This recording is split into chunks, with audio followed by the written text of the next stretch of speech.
Hello, welcome back to my world of stuff. It's the 2nd of January. It's very cold, actually. It is extremely cold today. The weather's definitely turned. And I'm off to the cinema. I'm off to see Nosferatu, Robert Eggers' new take on the classic vampire horror. Very much looking forward to it. And I'm going to shoot down to the local showcase cinema, grab myself a coffee. And I shall return with my review.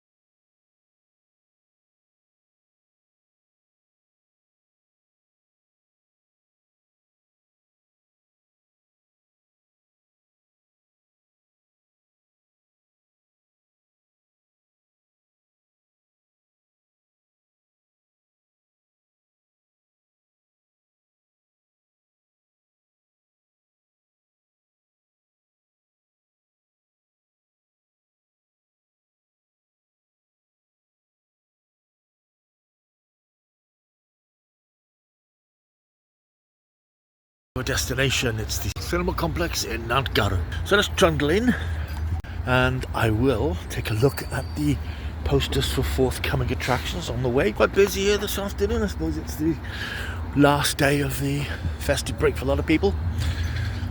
Heading off to the cinema. So we'll see what's coming up, get my coffee, get my ticket and spend some time with a vampire. Exciting. Right, what's coming up here? The monkey, everybody dies, that's what messed up Stephen King, apparently. Don't know if I've heard of that one. And the new Bridget Jones, yeah, we'll pass on that. Not really my cup of tea. I think I saw the first one on DVD many years ago. But, yes, not quite for me. We Live in Time, Andrew Garfield, Florence Pugh. I think this has been out for a while in America. Captain America, Brave New World, yes, looking forward to that. February. Still hanging on to Marvel. Mark Wahlberg in a Mel Gibson film Flight Risk. You might have seen the trailer for that. The worst bald wig I've ever seen, I think Mark Wahlberg is wearing in that. Karate Kid Legends. Exclusively in cinemas with Ralph Macchio and Jackie Chan. Okay. Presumably a spin-off from the old films rather than Cobra Kai, but we shall see. Coming in May, another Marvel. Thunderbolts, also looking forward to that. Hoping that Marvel can turn things around this year, would be nice to see. And Craven the Hunter, which is in cinemas now, we'll pass on that. Right, let's get into the cinema. Hello and welcome back. It's a few hours later. It's actually 2 days later by the time I get to actually sit and record this video. Nosferatu then. Yes, I would say undoubtedly my film of the year so far. For all sorts of reasons, apart from the most obvious one. And I think it's probably a film which is going to figure in my top 10 of the year. I'd be very surprised if it doesn't, even though it's turning up on the first day of the year. This is the fourth film from American director Robert Eggers, following The Witch, the Witch as it's sometimes called, The Lighthouse, The Northman, and this is his fourth film. And I've only actually seen The Witch. I haven't seen his other two films. I'm not entirely sure why. I don't think The Northman particularly appealed to me. The Lighthouse seemed a bit bleak and intense. Having seen other films called The Lighthouse, I wasn't really in the mood. I haven't been in the mood to catch up with that one, although maybe I will one day. This is his fourth feature and potentially his best, I would imagine. It's a film he's been thinking of doing for some time, and I think he was originally planning to do it as a second film, but put it on the back burner. I think possibly he wanted to get a bit more experience in making this sort of film. Robert Eggers is a very particular sort of director. His movies tend to be, from what I've seen, seeped in folklore and atmosphere and this strange feeling of dread and menace. That's certainly what typifies his version of Nosferatu. The film, of course, it's an interesting project because Nosferatu itself is an interesting concept, because the Nosferatu story is a complete rip-off of Bram Stoker's Dracula. This is the Dracula story, of course, and I think if you go into this film expecting the Dracula story, you'll sort of get that, but you won't get a Hammer horror story of Dracula. It's much tougher than that. I mean, I love the Hammer horror films. I think Christopher Lee is a brilliant Dracula. He brings a sense of evil and terror that the films by their nature weren't always able to bring across, but his solid, tall presence and malevolent presence and blazing eyes, he really typified Dracula. And I think it's fair to say that this version of Nosferatu is like an accelerated version of Dracula. It's sort of Dracula ramped up to 150. Because it is that story, it's unmistakably the story of Dracula, but I think if people go in expecting to see something slightly camp and cheesy, like those films, they're going to be not disappointed, but shocked and mortified, and probably a little unsettled and uneasy. Thomas Hutter, played impressively by Nicholas Hoult, is an estate agent. He accepts a commission from his employer Herr Nock, played by Simon McBurney, to sell a property known as Schloss Grunwald, a decrepit stately home in Wisburg in Germany where the film is set. Count Orlok is a reclusive, eccentric and rather aged aristocrat living in Middle Eastern Europe. Thomas, despite the protestations of his wife Ellen, played brilliantly by Lily Rose Depp, he travels across the Carpathian Mountains to Transylvania and meets up with Count Orlok in his crumbling castle. Things then progress as you might expect from this type of film, but with some slightly different imagery, slightly darker and grimmer atmosphere, and a much more terrifying sense of foreboding.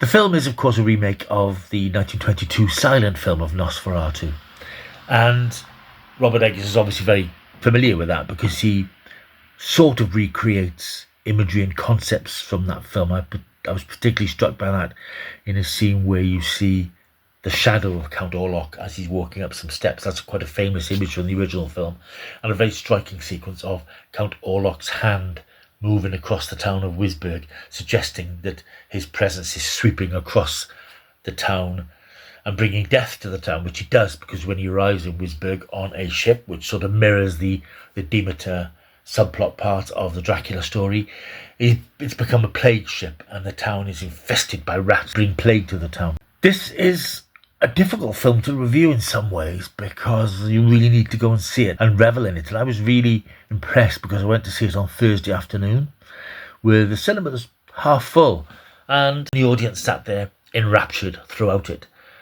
engrossed by it, possibly disturbed by it, because it goes to some places that are dark, even within the vampire mythos.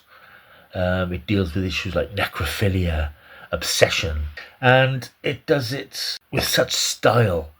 Eggers' films really are like works of art. There are any number of scenes in this film which could be paintings. They're beautifully created scenes, long shots of people running or moving, shots of Wisburg, this sort of canal that goes through the town, beautifully rendered scenes. I mean, this was all filmed in studios in Prague, and it really makes use of that sort of European sensibility of darkness and folk horror and myths and all those sort of superstitions of the supernatural, which you always feel are still part of the culture of that part of the world. And I think that suffuses the film and bleeds through the film. It's quite stunning. The performances, I mean, it's quite a small cast, really, of the main characters.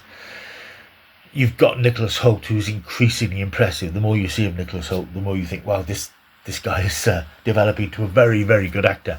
This, of course, is his second vampire film in a couple of years, really. Remember, he was Renfield in that rather unusual Nicolas Cage Dracula film a couple of years back. Lily Rose Depp, I mean, she will get the plaudits for this film because her performance is absolutely astonishing. She is genuinely not only striking as a presence on screen, but what she's required to do is quite bizarre. The film suggests that she's actually under the thrall of Count Orlok from way before the film really begins, because it starts off with her as a young girl weeping as she prays, desperately seeking solace from some sort of spirit to ease this sense of loneliness that she has. It's a great performance, and some of the physicality of the things that she does. There's a couple of scenes where almost like The Exorcist, where she's possessed and thrashing about and convulsing. It's an immersive experience. Also in the cast we have Aaron Taylor Johnson as Thomas's friend Friedrich Harding. a timely performance, a timely film for Aaron Taylor-Johnson, whose Craven the Hunter is still on release. This hopefully will repair some of the damage done to his reputation by that terrible film. We've also got Emma Corrin, who plays his wife, Anna. Classic sort of Victorian supporting characters in this sort of film. Very upright and straight-laced, despite the fact they've got about 4 kids. And like I said, special kudos to Simon McBurney, who plays Herr Nock, who is Thomas's employer, who has his own demons, shall we say. An astonishing performance of ravaged madness. And also we've got Ralph Ineson, a great British character actor who turns up in all sorts of things and is clearly one of Robert Eggers' muses, because he was the star of The Witch as well. He plays Dr. Wilhelm Sievers. He's the doctor, the local doctor, a modern rationalist doctor, who tries to treat Ellen and try to cope with her, whatever it is that ails her. And of course, we've got the extraordinary Willem Dafoe, once again, turning in one of his extraordinary performances. He plays Professor von Franz, who is the story's equivalent of Van Helsing, of course, but von Franz is a little bit more manic and a little bit more intense than any version of Van Helsing that we always see. Van Helsing's always a sort of a stoic, clear-thinking expert on vampirism who knows what to do, but here Von Franz is a bit more manic and a bit more maniacal, and of course it's a part that Willem Dafoe was probably born to play. And I would also say that for a vampire film there aren't really great gushings of blood and gore. What you do get are some quite intense sequences of vampire behaviour that actually bring into relief what a vampire does, sucking blood and ingesting blood and draining somebody. It's not a quick nip on the neck as in the old days. It's this much more of an embrace, a physical overpowering and tearing and rending. There are some bits where there was blood and bodies being ripped open, but it's not gallons of claret flooding across the screen, which is probably just as well because a lot of the film is almost monochrome. It's not exactly colour saturated, but it's not shining with colour. It is quite interesting. There's a couple of scenes which are quite dark. All of a sudden, you're outdoors in the daylight, and it's a bit brighter, and it's a nice contrast between the dark of the horror and the real world, which is being imposed upon by this monstrous undead presence. But it isn't a big, colourful extravaganza, but it is very much a Robert Eggers dark, threatening, menacing, overpowering, stifling experience. But ultimately what you get from this film is not only something incredibly immersive in terms of the story, very disturbing in terms of the visuals, and in Bill Skarsgård's Orlok, a vampire for the ages, I think. I won't say too much about his appearance. I won't show you any photographs of him. I don't think there have been many photographs released of him, but he's very much far removed from classic vampires of Hammer films and even things like Salem's Lot. This is a much more of a monster, a real presence, and his language, the way he speaks in this quite an obscure East European accent, which actually makes his dialogue quite thick and soupy, so you really have to strain to hear what he's saying. But he's a real presence in the film. He's a powerful figure of ancient evil. Performance-wise then, I suppose the film belongs to the whole cast. I mean, everybody's brilliant in this, no matter how small the parts, but all the characters are pretty well developed. As I said, it's a fairly small cast, and they all have quite a bit to do. But I think it's probably Lily Rose Depp who will get the kudos for this, because it is such a extraordinary performance. But there's no bad performances here. Everybody's fully committed to this gothic nightmare of a film, which will live long in your memory. It's a familiar story. As I said, the beats of the story are ones we're extremely familiar with from Dracula, and of course this story Nosferatu, which is a rip-off of Dracula. And it's quite interesting to think that even 100 years ago plagiarism was rife, and Dracula was plagiarised almost immediately. And of course the history of the original Nosferatu film is that after Bram Stoker's death, his widow sued the makers of Nosferatu and won the case, and all copies of the original Nosferatu were supposed to have been destroyed.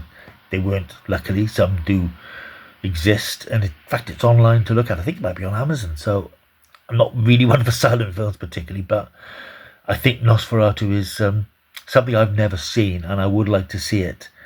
Not just to see how it compares with this particular version of it, but to fill in a little gap in my horror education. This is a great film. This is, a demanding film. Quite demanding. Robert Eggers doesn't make it easy for his audience because he does serve up disturbing imagery and deals with disturbing subjects.